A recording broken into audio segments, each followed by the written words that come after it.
কেউ তো প্রশ্ন করে উঠবে, তোমার মা বড় হয়ে গেল, আমরা ছোট হয়ে গেলাম। কিন্তু না, মা যে কি সেটা আমাদের অনেকেরই হয়তো ধারণা এতটা নেই। সর্বপ্রথমে আমরা কার কাছে ঠাঁই পেয়েছিলাম? কোথায় গো? মায়ের গর্ভে, অন্ধকূপে। আমরা সেখানে আলো পেয়েছিলাম, কিন্তু মা দেখতে পেত আমি কেমন আছি। যখন আমি সারা শব্দ বন্ধ করে দিতাম, আমার মা বসে বসে কাঁদত। হয় আমার ঠামিকে বলতো, নচেত আমার বাবাকে বলতো। ভেতরের কথা যেমন বাইরেও শোনা যায়, বাইরের কথাও কিন্তু ভেতরেও শোনা যায়, খুব অল্প অল্প। মা 10 মাস আমাকে গর্ভে রেখে শুভক্ষণে আমাকে পৃথিবীতে আনলো। মায়ের একটা গুণ সবচেয়ে বড়, যেটা হচ্ছে ধৈর্য। এত ধৈর্য, এত সহ্য, এত সহ্য আমাদের মধ্যে নেই। হরিবল হরিবল, নিতাই গৌর হরিবল হরিবল। এই ধৈর্য আর সহ্য দুটি ভাই, সে কেবলমাত্র আছে আমার মায়ের অন্তরে। বলি কি করে ধৈর্য আর সহ্য একটু শুনি। যখন আমরা পৃথিবীতে জন্ম হলাম, মাই আমায় কোলে নিয়েছে। মা মানে ধরিত্রী, সে তো মা নাকি? ধরিত্রীর কোলে আসলাম। আইমা হোক, ধাইমা হোক, নার্স মা হোক, আমার নাড়ি ছেদন করে আমাকে আমার মায়ের কোলে দিল। আমি কিন্তু শুধু কাঁদতে আছি। কেন না, যাকে মায়ের গর্ভের ভেতরে দেখেছি তাকে তো আমি এখানে দেখতে পাচ্ছি না, তাই আমি কাঁদছি। আমার মা তখন বুকের সুধাটা আমার মুখে দিল আস্তে করে। কেন? যদি জোরে দিয়ে দেয়, যদি আমার দম আটকে যায়, আমি যদি মারা যাই। মায়ের লক্ষ্য শুধু আমি কি করে বড় হব তাড়াতাড়ি, আর আমার লক্ষ্য আমি আসল জন চিনব কাকে। হরিবল হরিবল। স্বজনের কোলে আদরের ছোলে হাসিয়া কাটানো কাল, জনক জননী স্নেহেতে ভুলি যাও, আমার সংসারে লাগিল মা।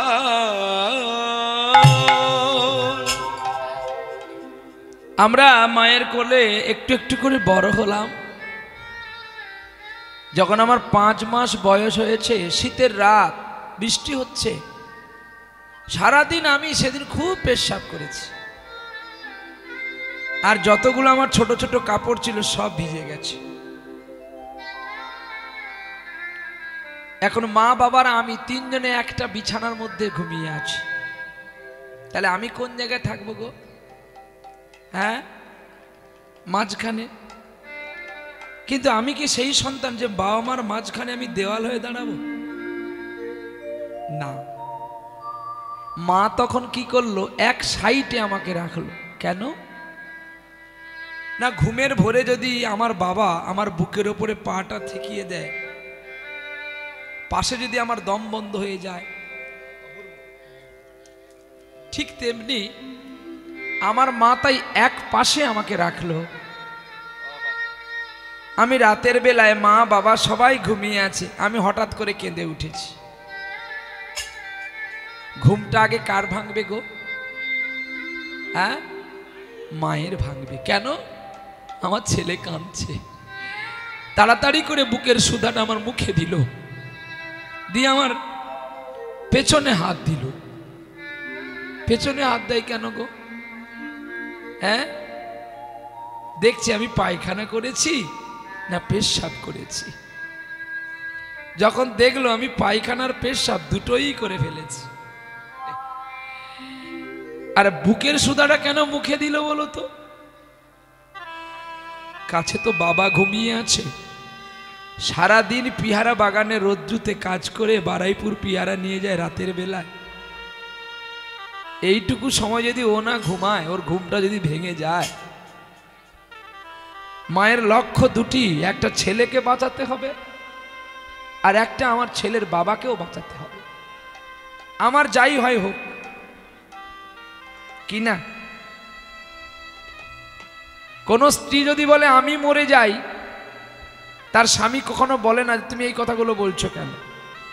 কিন্তু কোনো স্বামী যদি কোনো নারীকে বলে, তার স্ত্রীকে বলে আমি মরলেই বাঁচি, বাজে কথা বলো না তো।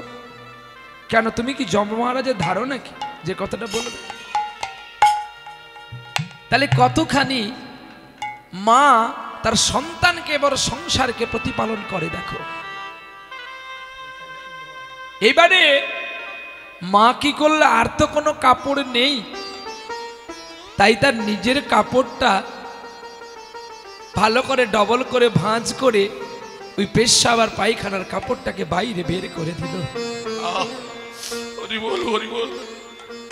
তার বিনিময়ে মা বাবা কি পেল জানো? তার বিনিময়ে বাবা মা পেল গোবিন্দপুরের বৃদ্ধাশ্রম।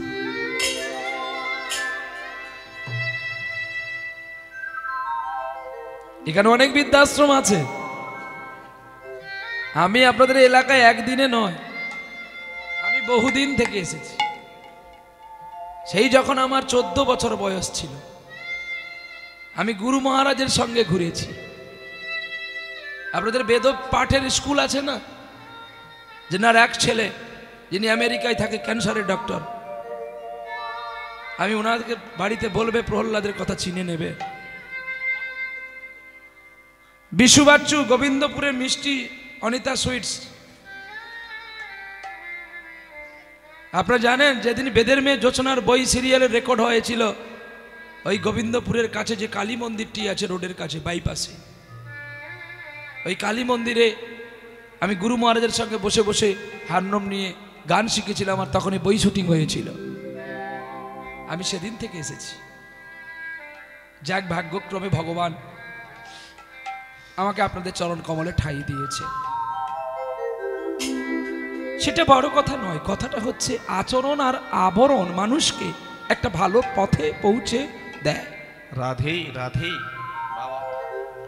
তা আমি আজকে কীর্তনে হয়েছি বলে যদি আমি অহংকার করি যে আমার মতো আর কেউ নেই, তাহলে তো ভগবান বলে তুই এখান থেকে নাও। ঈশ্বর পরম কৃষ্ণ সচ্চিদানন্দ বিগ্রহ, অনাদির রাধি গোবিন্দ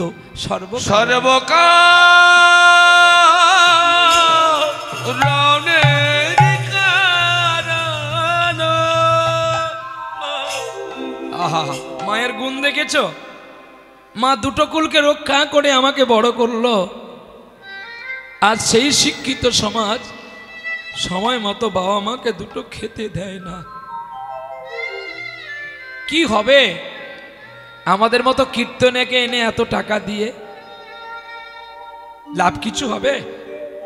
কিচ্ছু নেই। বলি কেন না, কীর্তন শুনে যদি তোর কীর্তিটা বদল না হলো, তাহলে কেন বা কীর্তন শুনতে আসলি বল? কুম্ভ স্নান করলি, গঙ্গা স্নান করলি কপিলেশ্বরে গিয়ে, নাম যজ্ঞ করলি, দান ধ্যান করলি, অথচ নিজের বাবা মা দুটো খেতে পেল না। আচ্ছা বলতে পারো মৃত্যুকালে ভগবান তোমাদের কাছে আসবে? এই জন্য বলেছে যতই যাও মন্দির মসজিদ, যতই করো গঙ্গা স্নান, মার বাবাকে না বাসলে ভালো হবে না খুশি? ভগবান ভগবান ভগবান কোথায় খুঁজিবি রে ভাই? ভগবান তোর ঘরেই আছে, একবার নয়ন ভুলে দেখলি নাই? বৃন্দাবন গেলি, কাশী গেলি, গয়াগ প্রয়াগ রাজ, নিজে রাজা সাজলি আর বাবাকে করলি প্রজার সাজ। অষ্টমীতে স্ত্রীকে নিয়ে দুর্গাপুজো দেখতে গেলি, বৃদ্ধ জননীর কপনে একটা সাদা বস্ত্র না দিলি। হরি বল। মরলে আনন্দ ঘটা করে শ্মশানে নিয়ে যাস যত্ন করে, মদ্যের ফুয়ারা উড়াসলি ভাই।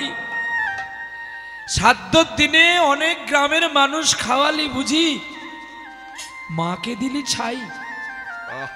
হ্যাঁ, কে বলেছিল কথাগুলো? মুসলমান বলেছিল। ঘটা করে করবি পুজো, মায়ের কাছে আছে, যদি সম্মান পাবি সম্মান নিবি, ছুটে যা একবার মায়ের কাছে। নিদাই গৌর প্রেমানন্দে হরি বল হরি বল। মা যে তোর পরম বন্ধু, এছাড়া কো তোর বন্ধু নাই। অর্থ যতদিন বন্ধু ততদিন, অর্থ বিনা মা যে বন্ধু শাস্ত্রেতে বিলায়। Doctor APJ Abdul Kalam.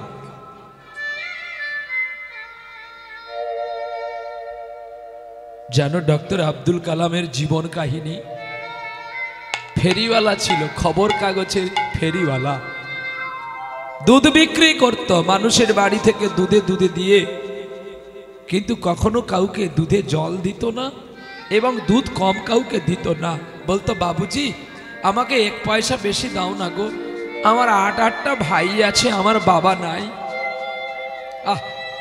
এত কষ্ট করে 8টা ভাইকে বড় করালো, নিজে ব্যাচেলার থাকলো। একদিন মাস্টার মশাই তাকে জিজ্ঞাসা করছে, স্কুল ছুটি হয়ে যাওয়ার সময় তুই আসিস কেন রে? মারলো খুব আব্দুলকে।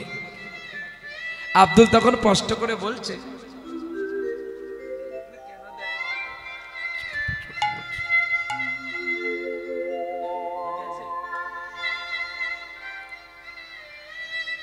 চন্দন তার কেউ দেয়নি, শুধু মাটি দিয়ে দেয়। মারলো আর চন্দন কে ঘুটবে? হাত ব্যথা হবে, মাটি দিয়ে দি। আর এগুলো চোখে পড়লে আরো ক্ষতি করবে, চলনি তাই গো। তো এখন মাস্টার মশাইকে বলছে, মাস্টার মশাই আমি ছোট, ঘুম থেকে উঠেই আমি দুধ বিক্রি করি, খবর কাগজ বিক্রি করি, একটু বিলম্ব হয়ে যায়। কেন বিলম্ব হবে? তুই সময় দেখতে পারিস না? আব্দুল বলেছিল, মাস্টার মশাই ঘড়ি আপনার, সময় তো আপনার নয়, সময় তো মালিকের। মালিক আমাকে যেমন করে চলাবে আমি তেমনি চলি। আব্দুলের কথা শুনে মাস্টার মশাই বলছে, ওরে আব্দুল তোকে এত মারলাম আমি, তোর এখনো বিনয়। সঙ্গে সঙ্গে আব্দুল এর কথা শুনে মাস্টার মশাই বলছে, আব্দুল রে তুই স্কুলের শেষে আসবি, স্কুল ছুটি হয়ে গেলে আসবি, আমি তোকে একা করে দেখাবো। আমার বিশ্বাস তুই একদিন খুব বড় হবি, ভারতের গৌরব থাকবে, তোকে দেখে সারা বিশ্ববাসী ভয় পাবে। গুরু কৃপা, ডক্টর হয়ে গেল। কে? আব্দুল। ডক্টরের পরে কি হলো? রাষ্ট্রপতি। হ্যাঁ, যিনার অ্যাকাউন্টে ছিল 346 টাকা, যা রোজগার করলো ভারত মাকে দিয়ে গেল। আর ভারত মার কৃপায় সকল দেশ ছিল বড় শক্তিশালী, যেটা আমার ভারতবর্ষ ছিল না। এমন একটি জিনিস আবিষ্কার করে গেলেন যেটা এখনো পর্যন্ত আমেরিকাও ভয় পায় যে আমার ভারতেও কোনো অস্ত্র আছে। আর সেটা কিন্তু ডক্টর এপিজে আব্দুল কালামই সৃষ্টি করে গিয়েছিলেন। আমার এত সৌভাগ্য, এই ধরিত্রীর বুকে জন্ম নিয়েছিলাম। ধন্য আমার মাকে আর ধন্য আমার বাবাকে। আমি সবে মেঘালয়ে গেছি লাবান হরিসভাতে, একে কৌস্তব পালের বাড়িতে গান করতে। আর সেদিনই আর্মি কলেজে লেকচার দিতে গিয়ে ডক্টর এপিজে আব্দুল কালাম বিদায় নিয়েছিলেন ভারতভূমি থেকে। তো আমি ওনার গাড়িতে করে গিয়ে ওনাকে দর্শন করেছিলাম। ওনার বুকের পকেটে ছিল একটি গীতা, আর একটি সাদা কাগজে একটা লেখা ছিল যে আমাকে যদি কেউ ভালোবাসো, আমার আত্মাকে যদি কেউ ভালোবাসতে চাও, তাহলে আমার জন্য ভারত মায়ের কাছে 10 মিনিট করে বেশি করে ডিউটি করবে, কম করবে না। কারণ সময় মানুষকে একটা ভালো জায়গায় পৌঁছে দেয়, সময় নষ্ট করো না। এই যে আজকে আপনারা অক্লান্ত রৌদ্র গরমে ছুটে এসছেন হরিবাসরের মাঝখানে, তাহলে আমার কর্তব্য কি? যে আপনাদের চরণে আমার মাথাটা নুইয়ে দেওয়া। কারণ আমি এসছি আমার স্বার্থেতে, আর আপনারা আসছেন নিঃস্বার্থে। বাবা, আমি স্বার্থে এসছি, আপনারা নিঃস্বার্থে এসছেন, সময় নষ্ট করেছেন আর এই অধমের একটু কৃষ্ণ কথা শুনবেন বলে। তাহলে যারা নিঃস্বার্থ মানুষ, তাদের কাছে একটু নম্র হওয়া তো আমাদের কর্তব্য। খানিক পরে আমি চলে যাব, আমি তো থাকবো না, আবার কেউ আসবে। কিন্তু মানুষের মধ্যে এমন কিছু রেখে যাও যেন মানুষ ভাবতে পারে যে আমার প্রহ্লাদ এসেছিল।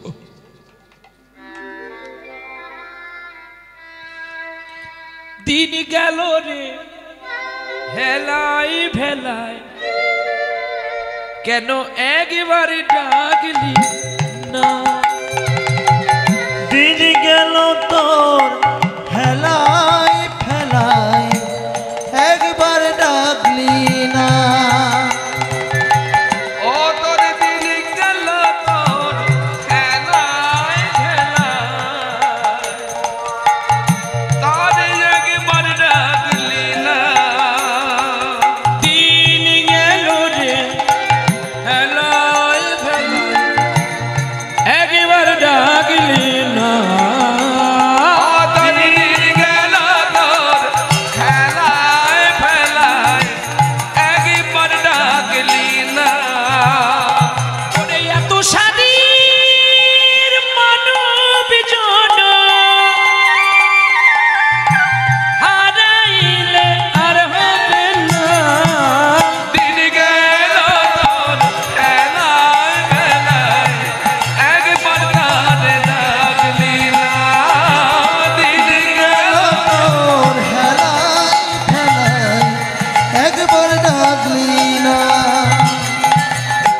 তারপরে প্রণাম জানাই অনন্ত কোটি বৈষ্ণব, এতটি ভাবনা অনন্ত কোটি ব্রাহ্মণের চরণে অনন্ত কোটি প্রণাম। তারপরে প্রণতি জানাই, এত না, এত রেশ না, রেশ কমাও, রিভাব দুলছে। ওই আগেরটা ভালো ছিল বেটা, চলো বাড়িয়া, আর একটু কমিয়ে রাখো। বুড়ো মানুষকে এত দিয়ে কি হবে? যারা যুবকরা তাদেরকে দিবি। বুড়ো শুধু কথাগুলো শুনতে পেলেই ভক্ত তাই হবে। তাহলে দিন গেল হেলাই ভেলায়, একবার ডাকলি না। এত সাধের মানব জনম আর হবে কি? হবে না। বসে আছো কারি চিন্তায়, সংসার ভিতরে কার জন্য এত কষ্ট করেছো খেটে মরে? ওরে মন, ওরে মন, পাগল মন, ওরে মন, ওরে মন, পাগল মন, ওরে মন, পাগল মন। কিসের আশাই ভাবিছ তুমি? কেউ তো কারোর নয়। দিন গেল রে হেলাই ভেলায়, একবার ডাকলি না। নিতাই গৌর হরি বল। দিন গেল মোর হেলায় ভেলায়, একবার ডাকলি না। তৎপরে প্রণাম জানাই যিনি আজকে কীর্তনের প্রবর্তকর্তা শ্রীমান মহাপ্রভু। তোমাকে তোমার পারিষদগণকে আমার ভক্তিপূর্ণ প্রণাম। তাহলে প্রথম পদে কি বলল? কার বা ভাবে ভাবছো বসে কাঁদছো গৌর হরি। তুমি কার ভাবে আর কার অভাবে কাঁদছো একবার আমাকে বলো। জগৎগুরু নিত্যানন্দ প্রভু শ্রীমান গৌরহরির কাছে বসে বসে নিমাই চাঁদকে যত্ন করে বলছে, ওরে আমার নিমাই, ওরে আমার গৌর, তুই কার জন্য কাঁদছিস একবার আমাকে বল যত্ন করে। তখন গৌরহরি বলছে, দাদা এই সুরধনী গঙ্গাকে দেখে আমার অনেক কিছু কথা মনে পড়ে গেছে। কি কথা মনে পড়েছে রে জানো দাদা? সুবলেরই সনে বিপিন কাননে, সুবলেরই সনে বিপিন কাননে, সুবলেরই সনে বিপিন কাননে খেলিছে বিনোদ খেলা। ওরে আনিয়া সুবল চম্পকের দল, আবার যতনে গাঁথিছে মালা। আরে গাঁথি মন হট মালা, মালা গাঁথে যত্ন করে, মালা গাঁথে যত্ন করে, মালা গাঁথে যত্ন করে, মালা গাঁথে যত্ন করে, ওরে গোবিন্দের গলায় দেবে বলে, মালা গাঁথে যত্ন করে, আমার বধুর গলায় পরাবে বলে, মালা গাঁথে যত্ন করে, ওরে হা কৃষ্ণ বলে, মালা গাঁথে যত্ন করে, মালা গাঁথে যত্ন করে, মালা কারিগর বলে গিরিধর, মালা কারিগরে বলে গিরিধর, লহরে প্রাণের ভায়া, লহরে প্রাণের ভাইয়া, ওরে অতি অনুপম চম্পকের দন শ্যাম গলে দিচ্ছে নইয়া। অতি অনুপমে চম্পকের দলে শ্যাম গলে নিচে দইয়া। যাও যাও ভাই আনো গিয়া রাই, যাই যাও ভাই আনো গিয়া রাই, আকুল হতেছে হরি, আকুল হতেছে হরি, আর যদুনাথে বলে রাধা নাইলে বিরহ জ্বালাতে মরি। আর যদুনাথে কহে তুমি এলে,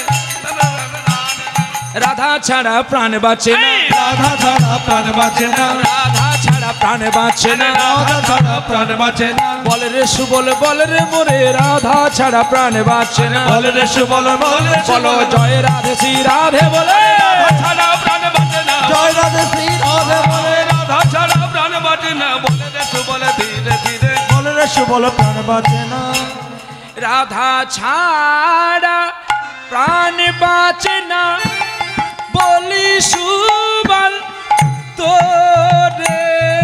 আরে রাধা ছাড়া প্রাণ বাঁচে না, বলে ধীরে ধীরে, রাধা ছাড়া প্রাণ বাঁচে না, বলি সুবল তোরে।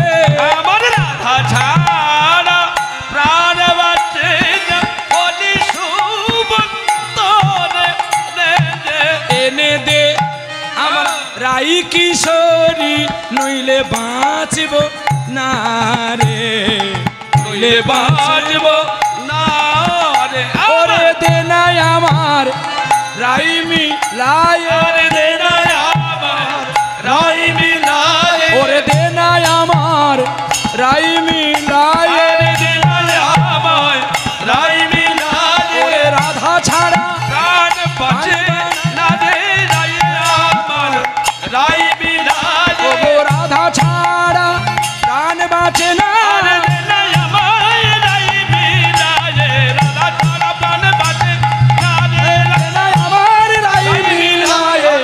রাধা ছাড়া প্রাণ বাঁচে।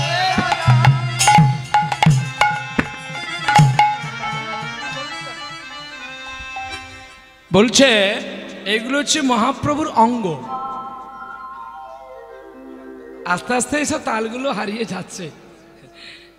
এই তালগুলো রূপ গোস্বামী, সনাতন গোস্বামী, নরোত্তম ঠাকুর মহাপ্রভুর কাছে শোনাতেন। কেন না, মহাপ্রভু এইসব বড় বড় তাল শুনলে তিনি বড় আনন্দ পেতেন। বাসুদেব ঘোষ, মুকুন্দ কবিরাজ, নরহরি ঠাকুর মহাপ্রভুকে আনন্দ দেওয়ার জন্য এসব তালগুলো করতেন।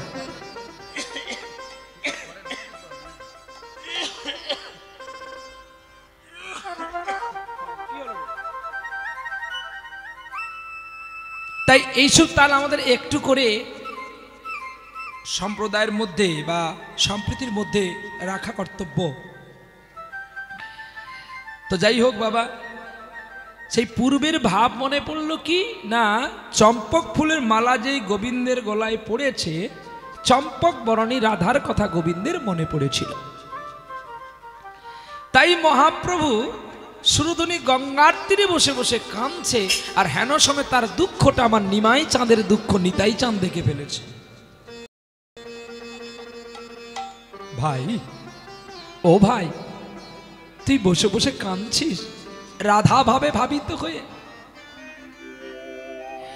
ভাই কানাই, ও ও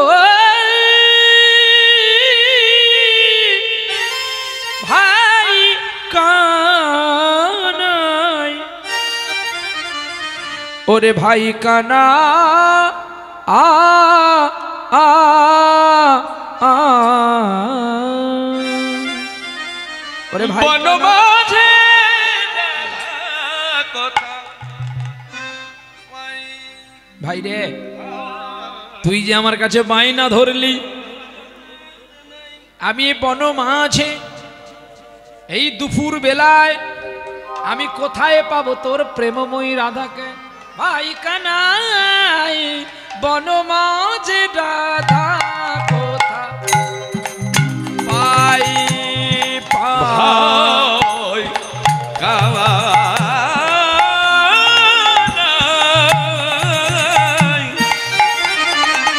বল বনমাঝে রাধা কথা পাই।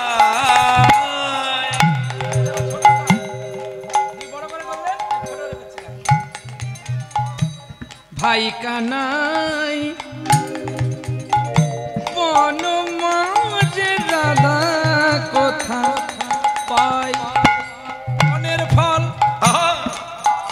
নয় রে কানাই, কানাই, বনের ফল, বনের ফল, বনের ফল, বনের ফল নয় রে কানাই, পেড়ে এনে তোরে দি। ভাই কানাই, বনমাঝে রাধা কথা পাই। ভাই কানাই, বনমাঝে রাধা কথা পাই। অসম্ভব কথা শুনি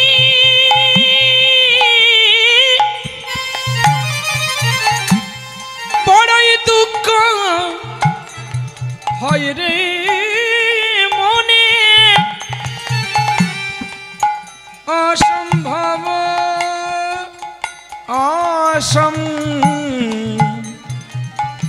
অসম্ভব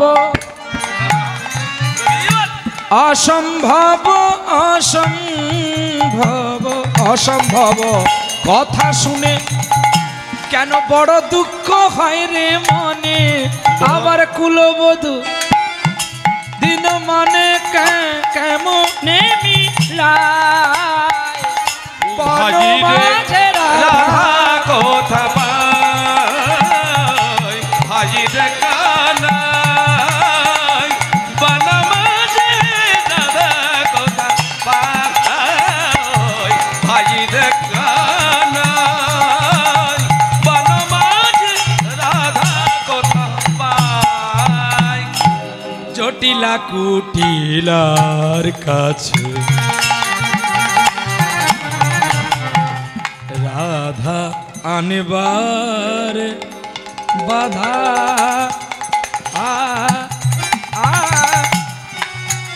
আছে।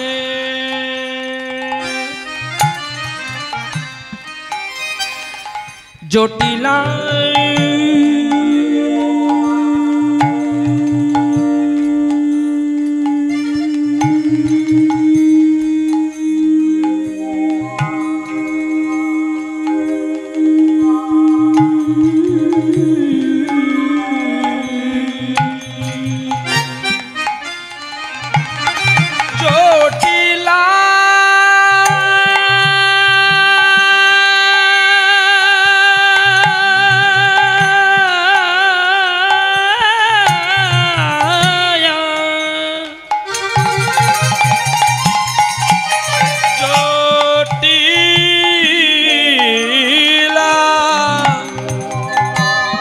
টিলাকু টিলার কাছে রাধায়ানবার বাধা আছে, সেখানে তো যাওয়া মিছে তোমার আসবে না তো রাই।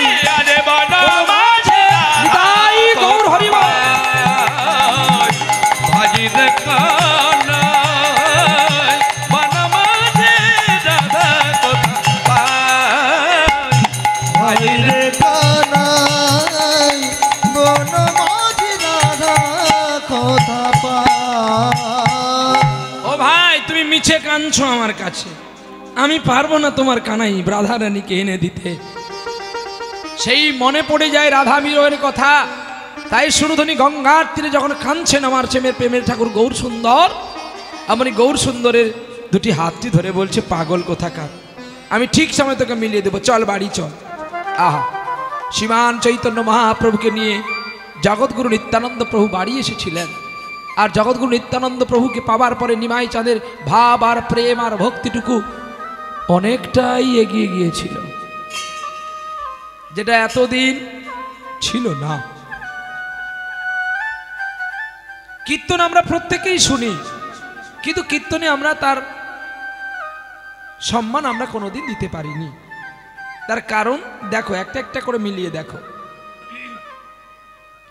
আচ্ছা, তোমাদের বাড়িতে তোমার বাবা মা যে আসনটাতে বসে তার উপর দিয়ে তোমরা জুতো পরে যাও তো নাকি? হ্যাঁ না তো বলবে কি গো মা?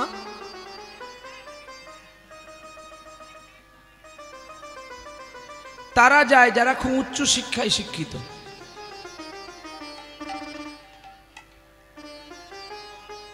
আর তার স্ত্রীর স্টাইলটা আরো ভালো হবে, যেন সেই দীঘার সমুদ্রের কচ্ছপ যাচ্ছে। কারণ আমার স্বামী চাকরি করে, তার স্বামী সেই জন্য টাকা দিয়ে চাকরি দিয়েছে, অথচ যার গর্বে জন্ম হলো তার ক্ষমতা নেই। তার প্রমাণটা দেখুন, সকলে আমরা বিদ্যার আলোয় যাই পড়াশোনা করার জন্য, কেউ চাকরি পাওয়ার জন্য কিন্তু সবাই ছুটিনি, চাই কি? তাহলে এই জ্ঞান আমাদের থাকা দরকার যে এই আসনটাতে কত গুণীজন মানুষ বসে আছে।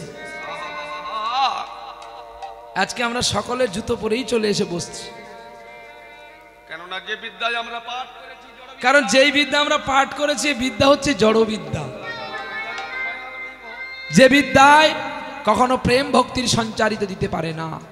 আরে বাবা, তাই আমরা সকলে এই পরীক্ষিতের আসনের উপর দিয়ে জুতো পরেই চলে যাচ্ছি। এই আসনটা কার জানো? এই আসনটা হচ্ছেন পরীক্ষিত মহারাজ। আজকে পরীক্ষিত মহারাজ যদি শ্রমিক মুনির গলায় মৃত সর্পটা না দিত, শ্রমিকের পুত্র সিংকে যদি অভিসম্পাত না করত, তাহলে এই আসনটাতে আপনারা আসতে পারতেন না, আর আমরাও এই আসনটায় আসতে পারতাম না। হরিবোল হরিবোল। তাহলে আমাদের কাজ কি না? আমাদের কাজ, আমরা ভগবানকে ডাকতে না পারি, তাকে অপমান করার আমাদের অধিকার। অতএব জীবনে তো তোমরা অনেকে মদ খেয়ে টাকা খোয়ালে, অনেকে আপনারা অনেক কিছু করে অর্থ নষ্ট করলে, নালে সামান্য 200 টাকার একটা জুতো কেউ নিয়ে চলে যাবে। কিন্তু ভক্তি দেবীর পরীক্ষিতের বাসর, এই বাসরে কেউ জুতো পরে চলাফেরা করবেন না, এতে ক্ষতি আপনাদেরই হবে। আমি তো আপনাদের চরণধুলির কৃপায় বহু দেশে গান গাইলাম, বা আমার গুরুদেবের কৃপায়, পরম গুরুর কৃপা। আপনারা জানেন আমার পরম গুরুদেব গান শুনতে এসছে, জানোয়ারের কাছে গান শুনতে এসছে। আমার গুরুদেবের বাবা মানে আমাদের পিতামহ বিশ্বদেব এসছে, কর্ণ কি করে যুদ্ধ করে একটু দেখি। আহা দাদু, তুমি হচ্ছে সকল বীরের পারদর্শী, সকল যোদ্ধার অস্ত্র তোমার কাছেই আছে, আর তুমি হচ্ছে পরশুরামের ছাত্র, পরশুরাম নির্দ্বিধায় তোমাকে দিয়েছে, একটাও লুকিয়ে রাখেনি, কিন্তু আমার বেলায় লুকিয়ে রেখেছিল এবং আমাকে তোমার গুরুদেব অভিশাপ করেছে। আমি নাকি সুত পুত্র। বলতে পারো এই সুতপুত্রের জন্য তুমি কেন রোদন করো, কেন কাঁদো? তুমি যে ব্রহ্মচর্য, তুমি তো মায়ের স্নেহ পেয়েছো, মায়ের ভালোবাসা পেয়েছো, যেটা আমি মাকে চোখে দেখলাম না। আর তুমি এসছো কুরুক্ষেত্রের মাঠে আমার যুদ্ধ দেখতে। অবাক করে, আমাকে অবাক করে। তোমার একটা বাণ যদি তুমি ছুড়ে দাও এই কুরুক্ষেত্রের বুকে, কৃষ্ণ ছাড়া তোমার বাণ ধরে রাখার মতো আর ক্ষমতা কারোর নেই। তবু তুমি শিখণ্ডীকে প্রমাণ করে ইচ্ছায় মৃত্যু গ্রহণ করেছিলে। তাহলে বলো, তোমার মতো এত বড় যোদ্ধা যদি ধরিত্রীকে ভালোবাসে, তাহলে বলতে পারো আমার এই সামান্য যুদ্ধ করে শালা শ্বশুর সম্বন্ধীর জন্য কি লাভ? আজকে ধন্য, আমি বড় গর্বিত, বড় আপ্লুত, অভিভূত। একটু আসনে এসো, একটু আসো। ইনি একজন প্রাচীনতম কীর্তনিয়া। আপনারা কতটুকু জানেন আমি জানি না। আমি প্রথমে কীর্তন শিখেছিলাম আমার বাবার কাছে, তারপরে মায়ের কাছে, তারপরে নানান গুরুদেবের কাছে শিক্ষা করেছি।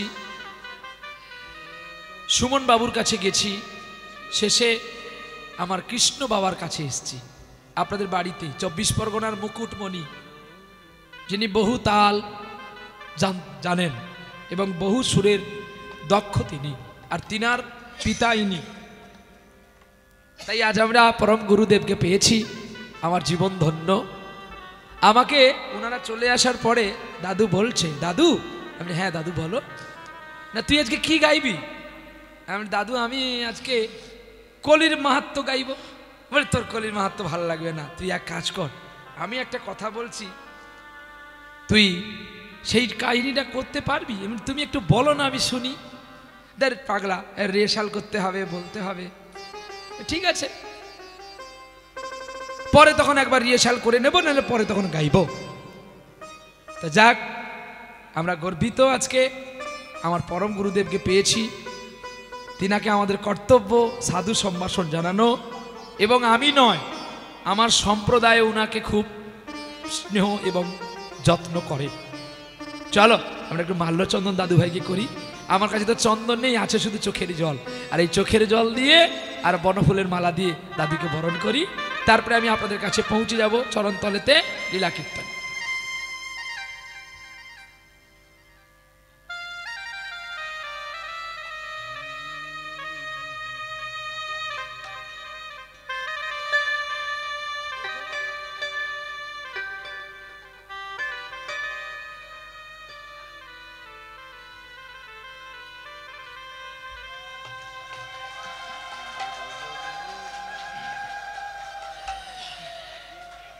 নিশ্চয়ই কোনো জন্মে আমার সঙ্গে সূত্র ছিল, তা নাহলে কেন ছুটে আসবে ভীষ্ম কর্ণকে দেখার জন্য? হ্যাঁ, জয় নিতাই, জয় নিতাই, জয় নিতাই। আজকে এই মধুর হরিবাসরে, মধুর বৃন্দাবনে সমবেত বৈষ্ণব মণ্ডলী সবার চরণে আমার ভক্তিপূর্ণ শতকোটি দণ্ডবত প্রণাম। কীর্তন আমি বহুদিন করছি, যদিও প্রায় 40 বৎসর। আপনাদের এই তল্লাটে গান করা হয়নি। গাংরায় কিয়াপুকুর ওই পর্যন্ত এসেছি, এদিকে ধোপাখালি জয়নপুর পর্যন্ত গিয়েছি। সে কথা বাদ দেন, আমি কীর্তন জগতের অতি নগণ্য একজন কীর্তনিয়া। কিন্তু সবচাইতে বড় কথা, আমার এই দাদু ভাই প্রহ্লাদ দাস অধিকারী যে সারা জীবনটা আপনারা জানেন না, ছোটবেলা ও ভিক্ষা করে করে আমাদের এই তল্লাটে ভিক্ষা করে করে জীবিকা নির্বাহ করেছে। এখন ওর কাঁধে হারমোনিয়াম বওয়ার দড়ির দাগ এখনো পর্যন্ত আছে। ওই কথাটা যখনই মনে পড়ে আমার বুক ফেটে যায়। নিতাই চাঁদের অপার করুণায় আজকে আমার সেই প্রহ্লাদ সারা পশ্চিমবঙ্গের মধ্যে একজন অন্যতম কীর্তনিয়া। সবচাইতে বড় কথা, এমন ভক্তের চরণধুলি যে ও পাচ্ছে। কারণ ভগবানকে আমরা যতই ডাকি না কেন, যতই তাকে সেবা দিই না কেন, যতই কাঁদি না কেন, পরম বৈষ্ণব ভক্তের যতক্ষণ না কৃপা হবে ভগবানের চরণ পাওয়া কোনো মতেই সম্ভব না। নিতাই গৌর প্রেমানন্দে হরিবোল হরিবোল হরিবোল। তাই ভাই প্রহ্লাদ, তুমি প্রাণ ভরে গাও। গানের মধ্যে আমার এই ছোট্ট বক্তব্য হয়তো আপনারা অনেকেই অপছন্দ করলেন বা করছেন। শুধু প্রহ্লাদ আমাকে বললো বলে আমি উঠলাম, আমার ওঠার ইচ্ছা ছিল না। আপনারা সবাই মিলে ওকে অকুণ্ঠ কৃপা করুন, যাতে করে ও যেন যে কটা দিন বাঁচবে যেন প্রাণ ভরে আমার এই রাধা গোবিন্দের গৌর কীর্তন যেন গাইতে পারে। নিতাই গৌর প্রেমানন্দে হরিবোল হরিবোল।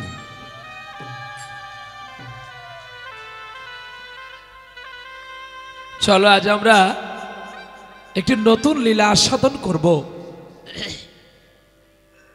যে লীলাটা উত্তরপ্রদেশে ঘটেছিল। খান সাহেবের লীলা।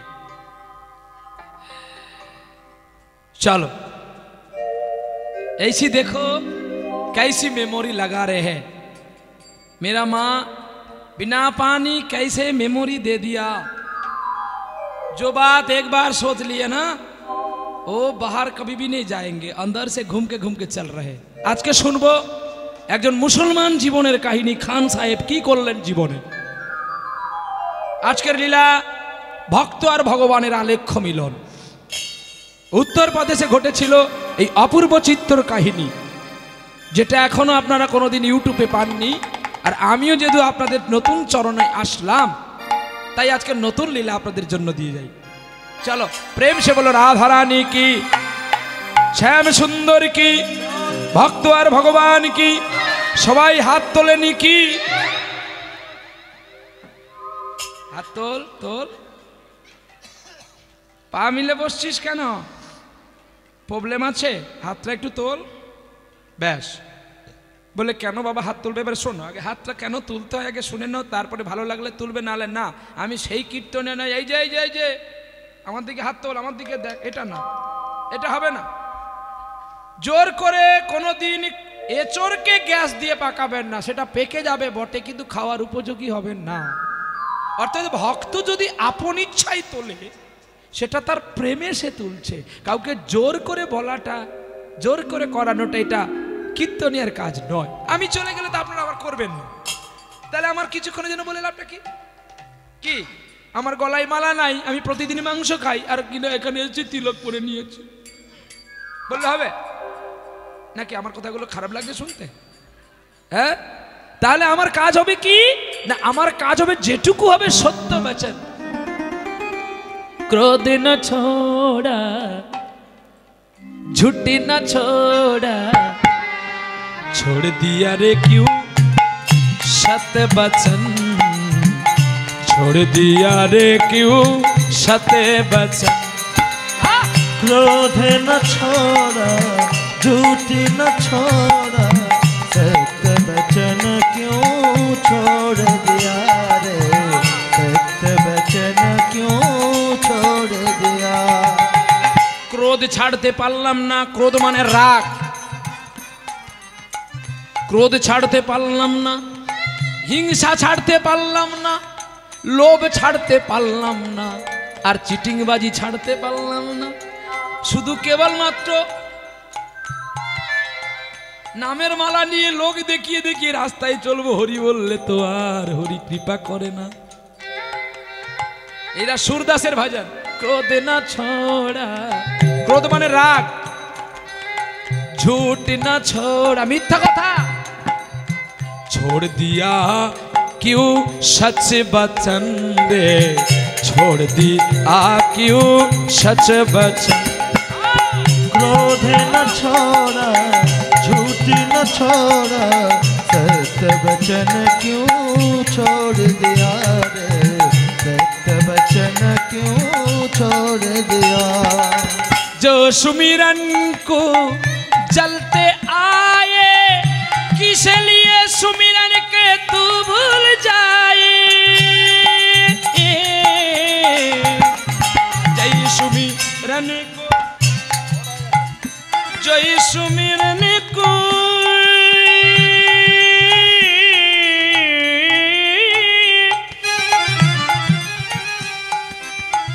आप लोग सोच रहे हैं ना, जो सुमिरन को, सुमिरन माने जार जन्य आमी पृथ्वीते आसलाम, जय सुमिरन को जैसे आए, कैसे प्रेम से उसको भूल तू जाए। मरने की ऋतु नाम, मरने की आओ क्या राम। और क्रोध न छोड़ा, झूठ न छोड़ा, क्रोध न छोड़ा, झूठ न छोड़ा, छोड़ गए रे क्यों सच वचन, छोड़ गए रे मेरे सदाई गौर हरि बोल। क्रोध न छोड़ा, झूठ न छोड़ा, क्रोध न छोड़ा, झूठ न छोड़ा, सत्य वचन क्यों छोड़ दिया रे, सत्य वचन क्यों छोड़ दिया। मबधनि सा सा सा सा सा सा नि सा रे गा, गम बधनि नि नि रे सा, सा रे गम पधा नि सा रे रे रे रे रे रे रे नि रे गा रे नि रे सा, सा नि धा नि धा पा धा पा मा पा मा गा रे सा सा सा। क्रोध न छोड़ा, झूठ न छोड़ा, क्रोध न छोड़ा, झूठ न छोड़ा, छोड़ गए रे क्यों सच वचन, छोड़ गए रे क्यों सच वचन, छोड़ गए रे क्यों सच वचन। আমার মধ্যে থেকে যদি ক্রোধ না গেল, হিংসা না গেল, তাহলে আমার মালা জপ করে কি লাভ হলো? কি গো, আমি মিথ্যা কথা ছাড়তে পারলাম না, হিংসা ছাড়তে পারলাম না, গ্লানি ছাড়তে পারলাম না, ভাষা ছাড়তে পারলাম না, তাহলে আমার নামের মালা জপ করে কি লাভ? আর সদ্গুরুর আশ্রয় নিয়ে আমার কি লাভ? গুরু কি তোমাকে বলেছে যে তুমি লোককে গালিমন্দ করবে, লোকের টাকা সুদে খাটাবে, লোককে ঘৃণা করবে, আর তুমি নামের মালা জপ করবে? কোন গুরুদেব বলে না গো। গুরু শব্দে জানতে হবে গুকারশ্চ অন্ধকার, আর রু শব্দে আলো। যিনি অন্ধকারকে দূরী করে দেয়, যার কৃষ্ণ নামের গুণে, তিনি হয় গুরু। তাহলে সেই গুরুকে কাছে আমাদের আস্বাদন করতে হবে। সেটা কুলগুরু হতে পারে, ত্যাগী গুরু হতে পারে। আর কৃষ্ণ নাম যারে প্রচার করতে হয়, তাদেরকে আগে সাত্বিক আহার করতে হয়, প্রসাদী হতে হয়। আপনাদের সাউথ 24 পরগনায় সবচেয়ে বেশি কীর্তন হয়, সবচেয়ে বেশি। আমরা যত পশ্চিমবাংলায় ঘুরলাম, পশ্চিমবাংলার বাইরেও গেলাম, এই কদিন পরে আবার যাব মহারাষ্ট্র, যাব ভাইন্দারে। তো সেখানে আগে গিয়েছি, এখনো যাব। কিন্তু দেখুন, এত কীর্তন কোনো জেলাতে হয় না। তাহলে আপনাদের জেলাতে যদি এত হরিনাম হয়, ফল কেন আপনারা পান না? না, তার কারণটা কেন জানো? তাহলে কীর্তনিয়াও তো ভালো নয়, আর শ্রোতাও তো ভালো নয়, আর যে মাঠটায় হরিনাম হয় সেটাও ভালো নাই। বলবে কেন? আগে কমিটি হিসাব করে দেখবে যে কটা চিকেন পকোড়ার দোকান বসতে পারে, কটা এগ রোল চাউমিনের দোকান বসবে, আগে দেখে নেবে। এই তুই ক টাকা দিবি বল? বলে আমি 10,000 টাকা। বল 20,000 টাকা তুই দিবি নাকি বল? তুই ছাড়া আর কেউ বসবে না। ঠিক আছে। আর একজন বলছে স্যার আমি একটা কীর্তনিয়া টাকা দেব, আমার দোকান ছাড়ার কারোর দোকান বসবে না। বলো সে যদি 50,000 টাকা দেবে, বলে 20,000 টাকার মালটা টিকবে? এইবারে সে খুন্তি নিয়ে বলছে ঠাং ঠাং, আসো দাদা আসো দিদি, 40 টাকায় মাল দেব। আর কীর্তনে সেই পথ দিয়ে যাচ্ছে, তার ধূপ চন্দনে গন্ধ শেষ, পচা ডিমের গন্ধ সং। আর ছোট ছোট বাচ্চাকে এগরোল হাতে দিয়ে হরিনামের বাসরে বসিয়ে দিয়েছে। পরীক্ষিত মহারাজকে ডিমের টোস্ট খেয়েছিল, হরিনাম শুনেছিল? বলো না, উত্তর দাও। তাহলে তোমাদের হরিবাসর কাজ করবে কি করে? আবার কীর্তনিয়ারা এখানে খাবে না, অন্য জায়গায় খাবে। তাহলে দুজন যদি ভেজাল থাকো, তাহলে আসল জিনিসটা পাবে কোত্থেকে? হ্যাঁ, তেলেও ভেজাল, আটায়ও ভেজাল, আবার জলেও ভেজাল হয়ে গেছে। বলে কি করে? না, যে কোনো কোম্পানি জল বানিয়ে বিসলেরি লাগিয়ে দিলে বেশি পয়সা পাচ্ছে। ওরে শম্ভুচরণ বলে নাকি কালীচরণ ধর্মে সইবে না রে। একদিন বুঝতে পারবি ধর্মের গুণ কিভাবে নড়ে। আপনারা যদি সেই জায়গাটাতে গিয়েছেন, দেখতে পাবেন যে জায়গায় কৃষ্ণ নামের কত মাধুর্য, যেটা হলো সিধাম বৃন্দাবন। আমি কি বলবো বৃন্দাবনে চোর নেই? আছে। বৃন্দাবনে বদমাস নেই? আছে। কিন্তু মীরাবাই একটা কথা বলেছিল, যদি আমরা তুলসী মালা পড়লে আমাদের ভগবান পাওয়া যায়, তাহলে আর আমরা কোনো সাধন ভজন করব না, আর পেয়ারা চাষও করবো না, বারাইপুরে শুধু তুলসী গাছ লাগাবো। কেন না? তুলসী মালা পড়লে যদি ভগবান পাওয়া যায়, তাহলে তুলসী গাছ লাগিয়ে দিলে তো তুলসী বনের ভেতরে আমার ভগবান থাকবে, ও যাবে না। আর ভগবান যার থাকবে তাকে তার মাঠে খাটতে হবে না, নাকি? সিদ্ধান্ত বুঝতে পারছেন তো? বোঝা যাচ্ছে কথাগুলো? কি গো মা, বোঝা যাচ্ছে তো? তাহলে কৃষ্ণ নামের মালা পড়লে যদি কৃষ্ণ পাওয়া যেত, তাহলে তো সকলে তুলসী মালা না পড়ে সকলে তুলসীর চাষ করত। ধান চাষ করত না, লিচু চাষ করত না, পিয়ারা চাষ করত না, আরো নানান ফলের চাষ করত না। কিন্তু শেষে মীরাবাই কি বলেছে জানো? বিনা প্রেম সে নেহি মিলে নন্দলালা। নন্দলালা। তাহলে বিনা প্রেমে কখনো ঈশ্বরকে পাওয়া যায় না। এই জন্য ভক্তের কাছে দরকার প্রেম আর ভক্তি, এটি দুটি থাকলে সে কৃষ্ণ কৃপা পাবে। চলো আমরা যাই সেই উত্তরপ্রদেশে খান সাহেবের কাছে যাব, যেই খান সাহেবের কথা শুনলে আমাদের জীবন ধন্য হবে। এই জন্য বলি, শুদ্ধ আহার করো, সারাদিন যাই পার খাও, যখন হরিনাম শুনতে যাবে আগের দিন থেকে একটু নিরামিষ খাও। আবার নিরামিষ দু রকমের আছে। নিরামিষ বাসনে রান্না করে গোবিন্দকে দেওয়া, সেটা আলাদা, আর আঁশ বাসনটা মেজে কুজে ধুয়ে রান্না করা, সেটা আলাদা। কি গো মা, দুটো এক হবে? তাহলে তোমরা যেখানে আঁশ বাসনে রান্না করে খাও, সেটা মেজে গোছে ধুয়ে ভগবানকে ভোগ দিতে পারবে মা? বাহ, এই তো স্বীকার করলে, কত সুন্দর লাগলো। সত্যি, যেটা সত্য তো সত্য, নাকি গো বাবা? আমরা আঁশ বাসনে রান্না করে কি ভগবানকে দিতে পারবো? নিশ্চয়ই না। ঠিক তদ্রূপই এই দেহটা এখন আমাদের আঁশ আছে, এটা যদি সদ্গুরুর কাছে দীক্ষা না হয়, তাহলে দীক্ষা না হলে শুদ্ধ হবে না, আর শুদ্ধ না হলে তো গোবিন্দ ভজনে লাগবে না। তাই সদ্গুরু আশ্রয় করো, আর সদ্গুরু আশ্রয় করলে গোবিন্দ সেবা পাবে।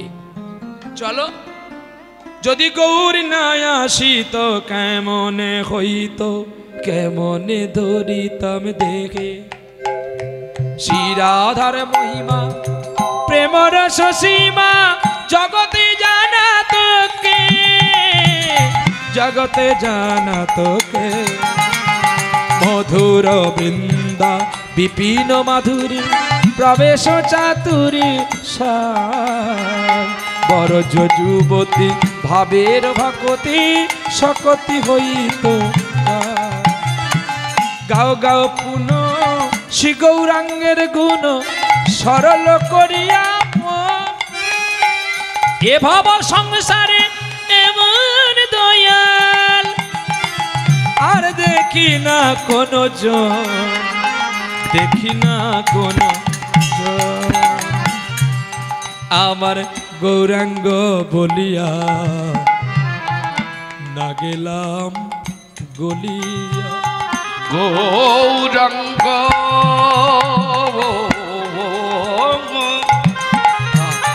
যতই শক্ত লোহা হোক না কেন, যদি একটা ভালো পুরনো কামার সালে যায় আর কামার যদি তাকে আগুনের মধ্যে ভরে দেয়, আরে ওরে কালো সোনা কালো লোহা, ওরে শক্ত লোহা নরম হয়ে লাল হয়ে গলে যায়। ঠিক তেমনি আমরা যদি গোবিন্দের নাম শুনতে শুনতে আমাদের নয়ন জল না ঝরে গো, নয়নে জল, নয়নের জল যদি না ঝরে গো,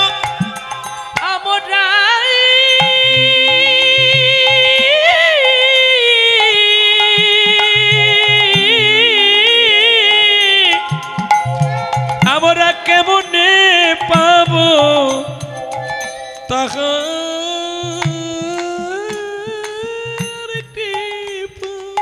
আরে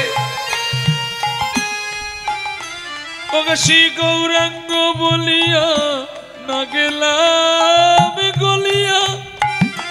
বানাইছে কোন বিধি আবার বাসুদেব কিয়া পাশানু মিশিয়া, ওরে বানাইছে কোন সিধি, বানাইছে কোন সিধি। ওরে বাসু কহে রাধে। হ্যাঁ চলো, আমার একজন বাবু সোনা আমাকে একটা গানের কথা বলেছিল, কিন্তু আস্তে আস্তে গানটা ভুলে গেছি। যদি তোমাদের বাবু সোনা থাকে আমাকে কাগজে একটু লিখে পাঠিয়ে দাও, কারণ দেখো অনেক গান তো, সব গান আমার মাথাতে সবসময় আসে না, তবে কাগজটা দেখে নিলে গানটা মনে যাবে আর তখন আমি গেয়ে দেবো গানটা। চলো, উনি আসলে আমাকে একটু লিখে পাঠিয়ে দেবেন গানটা। চলো আমরা একটু লীলা আস্বাদন করি। আজকের লীলা খান সাহেবের কাহিনী শুনবো, ভক্ত আলেখ্য ভগবান। চলো, ওরে উত্তরপ্রদেশের অন্তর্গত ওরে নলিতাল হয়ে গ্রাম, ওরে নলিতা হয়ে গ্রাম, আরে উত্তরপ্রদেশের অন্তর্গত নলিতাল হয়ে গ্রাম, আরে নলিতাল হয়ে গ্রাম। সেই গ্রামে একই ভক্ত ছিল, ভক্ত জনা নাম গো, ভক্ত জনা নাম। ও গো সেই গ্রামেতে ভক্ত ছিল, ভক্ত জনা নাম গো, ভক্ত জনা নাম। সেই উত্তরপ্রদেশের শেষ প্রান্তে নলিতালে একজন ভক্ত ছিল। সে কি করতো জানেন? তিলক পড়তো আর হরিনাম গাইতো, আর একটা পানের দোকান করেছিল। তো সেই পান দোকানে কত মানুষ পান খেত, আর সেই ভক্ত প্রতিটি পান দেওয়ার সময় কৃষ্ণ নাম গাইতো। কিন্তু ভাগ্যের পরিহাস কল্পনা কি জানো? ওই দোকানের পেছনে একটা গোপালের ছবি ছিল। হ্যাঁ, বেশ বড় একটি গোপালের ছবি দোকানদার রেখেছে, আর প্রতিদিন তাকে ধূপ দেয়, তুলসী দেয়, মাল্য দেয়, চন্দন দেয়, আর ভক্তি করে কৃষ্ণ গুণগান করে গো। আর কি বলে জানো? এসো প্রেমের ঠাকুর কৃষ্ণ মুরারি, মন্দিরে মোর এসো গিরিধার, এসো প্রেমের ঠাকুর কৃষ্ণ মুরারি, মন্দির মোর এসো গিরিধারে, প্রেমের ঠাকুর। ওগো সাধনায় আমার সফল কর গো, সাধনায় আমার সফল কর গো। আমার চঞ্চল চিত চারি, এসো তুমি গিরিধারী, এসো প্রেমের ঠাকুর কৃষ্ণ মুরারি, মন্দির মোর এসো থাকো। জানি তুমি মোর শত জনমের সাথী, হইও না পাশান রেখো গো মিনতি। জানি তুমি মোর শত জনমের সাথী, তুমি হইও না পাশান রেখো গো মিনতি।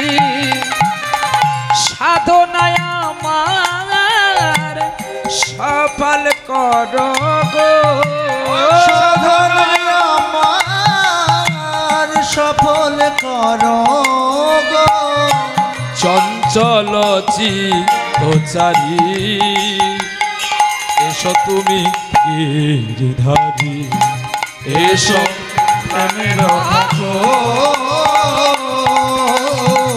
কৃষ্ণ মুরারি মন্দির মন, এসো গিরিধারী প্রেমের থাকো। গোপাল, জীবনে আমি মাকে হারালাম, বাবাকে হারালাম, হারালাম নিজের স্ত্রীকে। এই পরিবারে আর আমার বলতে শুধু তুই ছাড়া তো আর কেউ নেই। তাই বিশ্ব চরাচরে সকলেই তোমার তরে, তুমি বিনা কিছু নাই। আর প্রতিদিন ধূপ দেয় আর পুজো করে, আর কেঁদে কেঁদে বলে সাবেরিয়া চিত্ত চোর রে, সাবেরিয়া চিত্ত চোর। সাবেরিয়া চিত্ত চোরে, সাবেরিয়া চিত্ত চোর।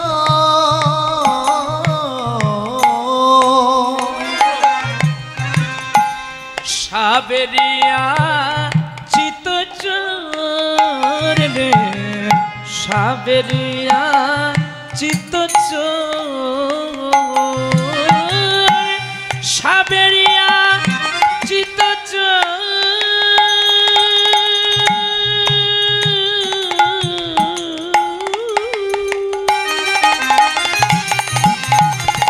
সাবেরিয়া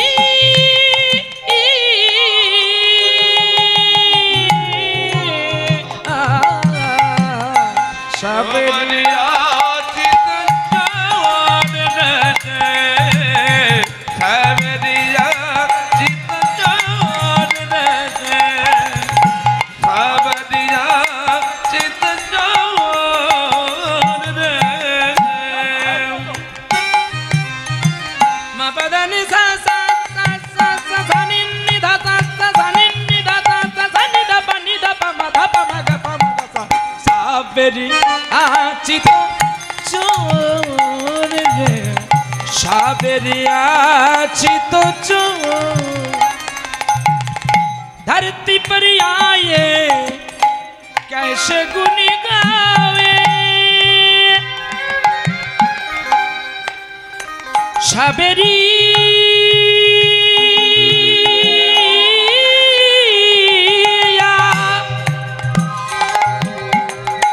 साबेरी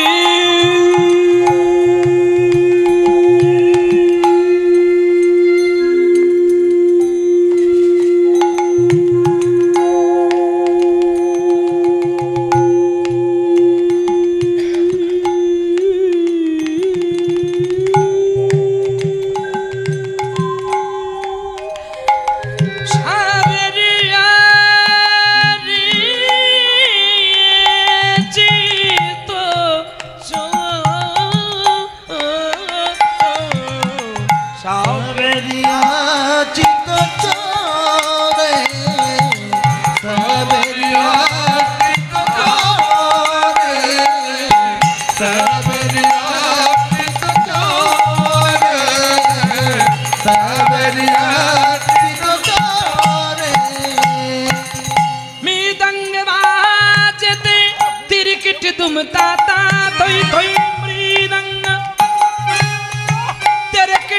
তাতা তৈ তৈ না কেটে চেনে চেনে বাজতে জেনে জেনে সুরেলিয়া कैसे गाओ रे सावरिया रे सावरिया चित चोरे सावरिया चित चोरे सावरिया चित चोरे मीरा के प्रभु गिरिधारी नागर मीरार गिरिधार गिरिधार करो ना ওরে গোপাল এই পরিবারে তুই সবাইকে তো নিয়ে নিলি তবে আর কেন আমাকে রেখেছিস ধূপ দিচ্ছে আর কেঁদে কেঁদে বলছে গো সাবেরিয়া চিত্ত চোর রে সাবেরিয়া চিত্ত চোর চিত্ত চোর চিত্ত চোর চিত্ত চোর চিত্ত চোর চিত্ত চোর চিত্ত চোর চিত্ত চোর চিত্ত চোর চিত্ত চোর চিত্ত চোর দিল চোর মন চোর সাবেরিয়া চিত্ত চোর তাই গৌর হরিবা সাবরিয়া চিত্ত চোর সাবরিয়া চিত্ত চোর সাবরিয়া চিত্ত চোর দিন যায় রাত যায় দিন যাচ্ছে রাত যাচ্ছে সেই দোকানদার ভক্ত পানের দোকান করেছে তো সকলকে পান দেয় একদিন দেখতে দেখতে খান সাহেবজি যিনি খান সাহেব নবাব খান সাহেব নামলো ঘোড়ার পিঠ থেকে নে বলছে এই বাবুজি এক পান দো হামকো কিন্তু খান সাহেব পান খেতে এসে লক্ষ্য পড়ল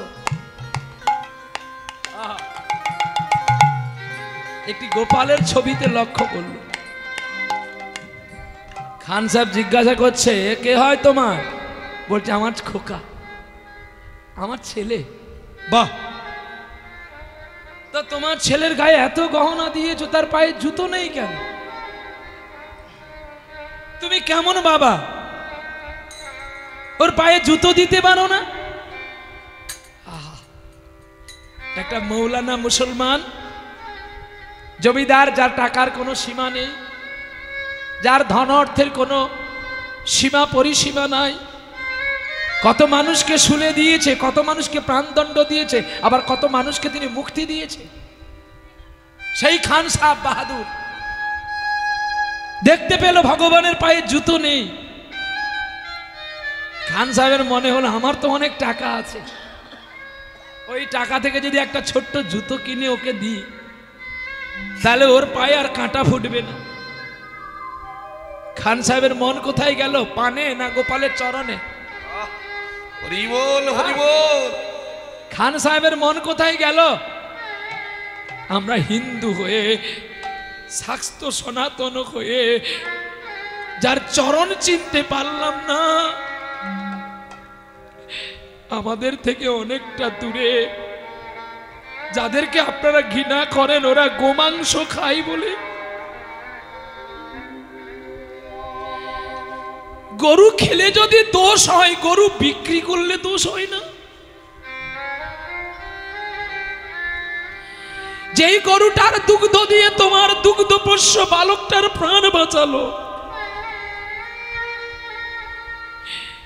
সেই গরুটাকে বৃদ্ধকালে বিক্রি করলে যদি অপরাধ না হয় তাহলে ওরা গরুটাকে মেরে খেয়ে নিয়েছে বলে অপরাধ হবে আমি কিন্তু মুসলমানদের হয়ে কথা বলছি না আমি যা কথাটা তুলে ধরলাম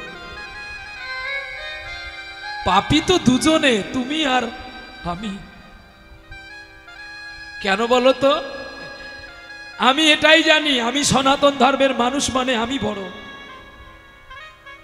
ও আমার চেয়ে ছোট মুসলমান কিন্তু জানো তোমার দুজনের পথটা তো দুদিকেই বেঁকে গেছে আজ দুজনে দুটি পথ দুটি দিকে গেছে একে। আজ দুজনার দুটি পদ দুটি দিকে গেছে বেঁকে। আজ দুজন দুটি পথ গো দুটি দিকে আছে বেঁকে। আমার চিনে জানো কি বুঝি ওরে কত ছবি গেছে একে। আজ দুজনার দুটি পথ দুটি দিকে গেছে বেঁকে। ওই শপথের মালা খুলে কেন আমারে গেছো যে ভুলে। ওই শপথের মালা খুলে আমারে গেছো যে ভুলে। অভিনয় আজ অভিনয়ের মাঝে আমার দিয়েছো ফেলে। কি গো, আমাদের জীবনটা কেমন?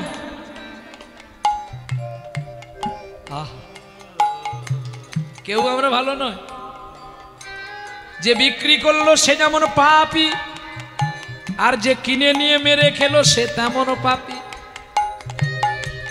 দুজনে কেউ কম নয়, তাহলে আমরা কেন লোককে ঘৃণা করব? তাই আজকে শাস্ত্র সনাতন ধর্ম দেখো, একটা খান সাহেব সে দোকানে পান খেতে এসে লক্ষ্য করলো গোবিন্দের গায়ে অনেক গহনায় আছে। দোকানদারকে বলে উঠলো, তুমি এত সোনা দিয়েছো তোমার ছেলের গায়ে, যদি একটি জুতো তার চরণে দিতে। যদি একটি জুতো ও তার চোদনে দিতে,